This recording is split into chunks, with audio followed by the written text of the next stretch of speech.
What are you doing? You can scare them away. You thought that would scare me? Crap, why aren't they going away?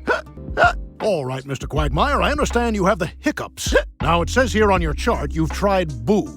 Outside of that, the best way to treat hiccups is through hypnosis. Yeah, hypnosis helps with all sorts of stuff. This guy even helped me recover a traumatic repressed memory. My mama always said that hiccups are a sign that the devil's got a hold of you. If anything can drive him away, it's Reverend Lucius. Is this the possessed one?